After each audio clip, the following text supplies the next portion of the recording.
sides, and that way, for the damage we can do against the other side, each side will give us actual gold, which is what we are interested in.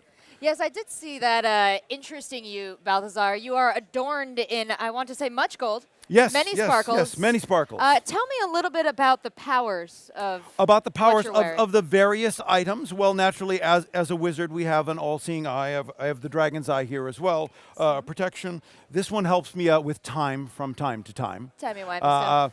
This pretty much with these two rings, I can get anywhere and when I want. But there's a. It's a bit of an oath associated with that one. Yes, there's an oath associated with this one, and you have to charge it once a day. I have to make sure I never forget to charge it, but it does allow me to go where I need to go. As far as the dice games that you were talking about, yes, we have a couple that we've been teaching. One of them came from my friends at Diception, and you can get that over at Nord Games. It's a game called The Four Horsemen. And I believe we are going to be playing that We're here going to play today. that right you brought here that and for now. me.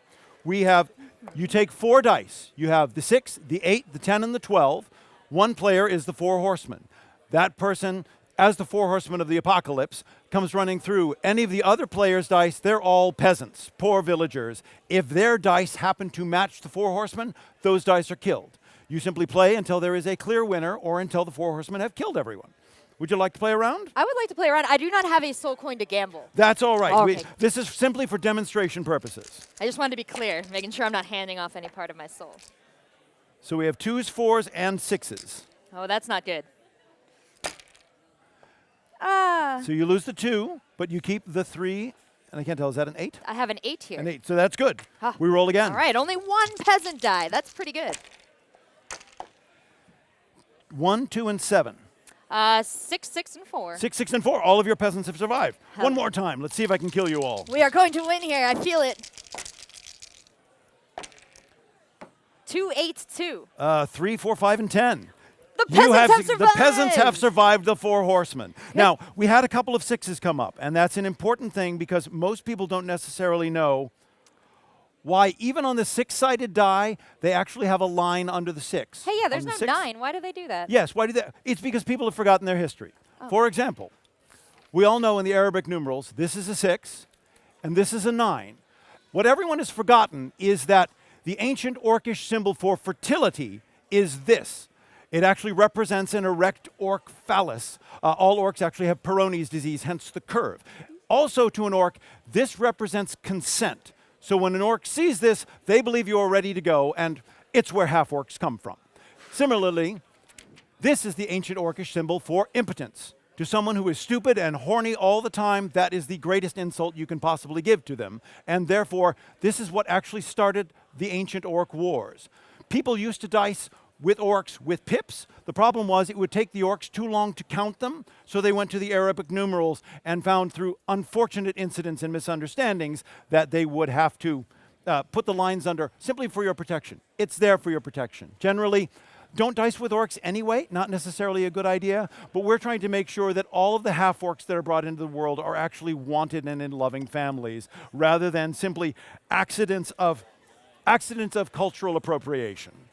So, just to make sure you understand. That is a very handy, very important lesson there. It's good to know. Make sure you share that with any young ones in your family. Yes. They might not have figured this out. The lines and the dots on the dice are for your protection. Similarly, now, have you met Henry? I have not met Henry. This is my wand. This Hello, is Henry. Henry? Henry was actually a wood sprite that was trapped in a tree that was struck by lightning. Oh. And when I found him in there, he was trying to get out.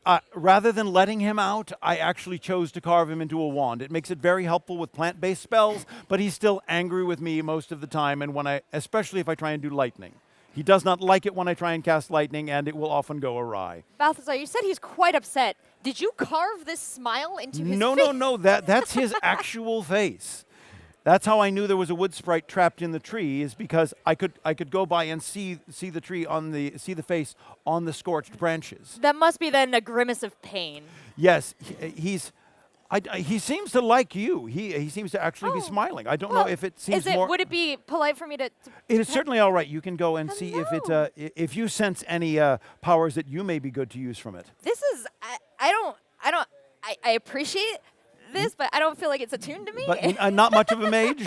Not really, no, more of a bard. Yes. Oh, I'm more of a caster all the time. Yeah. Wild magic sometimes very, very fun, but I rather stick with the studious arts. We have seen some disruptions from wild magic during the course of the descent. So I'm Yes, going to actually advise our exactly. attendees to please refrain from wild casting while you're here. The unicorn was a big mess, and we actually Yes. lost a big part of the epic hall yesterday. Oh my goodness! Yes, that's Oh. right. I was hearing about that. I'm in here. I'm trying to get people to buy my wares, but they all seem to have this funny green paper, or they're calling it plastic. I want gold. I want gems. I don't want these things that they're offering me. Yeah, there's a lot to trade here. We've had the soul coins to trade, people trading in gold, people Yes. trading again in that funny currency In there. that funny currency that honestly it isn't worth much of anything, especially if you go through a fire. But I'm interested to hear the tales of the adventurers that have come to your table thus far. You've brought them in a variety of dice games. You've tried to teach Yes. them. You've tried to teach them some history. Who has been your most successful student thus far? My most successful student, actually, probably there was one gentleman who, in order to try and get our seal to try and get his soul, refused to gamble.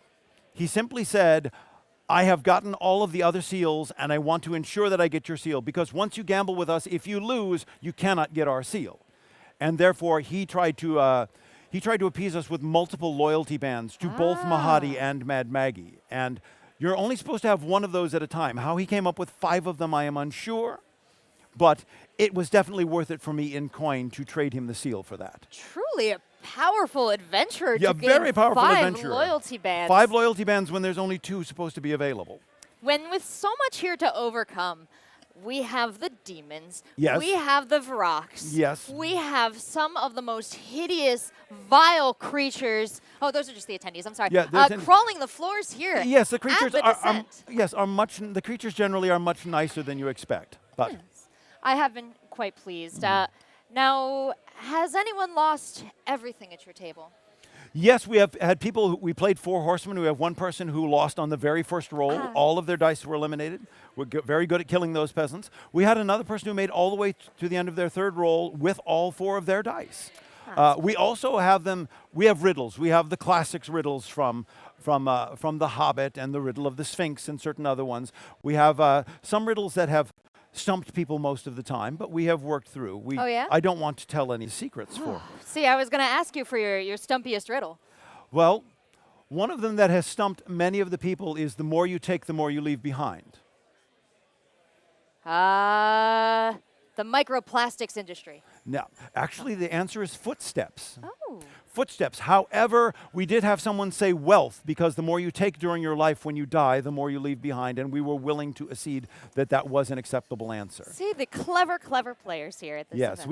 we had one where they kept giving what we felt was the wrong answer, because what it was a piece of food. You remove the outside and you cook the inside. Then you eat what is now the outside and throw away the inside. And people kept telling us it was a chicken. Who does not eat the bones of a chicken?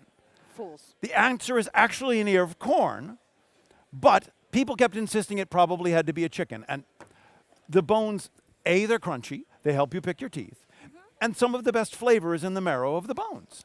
I do. I mean, this is just a snack for me later. Yes. But we do try and keep some bones around, obviously, for the nutrition. Bones are always good. We have bones. If you need Craft spell services. ingredients, please come to Items Wondrous and Rare. We have spell ingredients for you. We have potions. We have scrolls. We have a lovely lamp. It does not have a genie in it. It does have an Ifrit. He's rather cranky. He doesn't grant wishes as much as take suggestions.